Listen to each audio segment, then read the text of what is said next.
In this video, we'll demonstrate the methods to configure the automated parts dispatch preferences. Configuring dispatch preferences in Support Assist Enterprise enables Dell EMC to automatically dispatch replacement parts for your Dell EMC servers and a service technician to you at the time of need. The dispatch availability and policy may vary based on your region or country. You can configure the dispatch preferences during the registration process or later. To learn more about configuring dispatch preferences during registration, see the Register Support Assist Enterprise video. Let's see how to configure the dispatch preferences after you register Support Assist Enterprise. To begin, log into Support Assist Enterprise and go to Settings and click Contact Information. To enable the Parts Dispatch Preferences section, select I want to have replacement parts shipped automatically.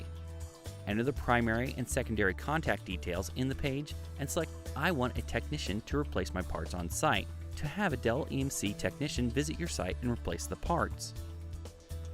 To save the preferences, if you have devices across different sites, you must create device groups for each site and configure the device preferences for each device group.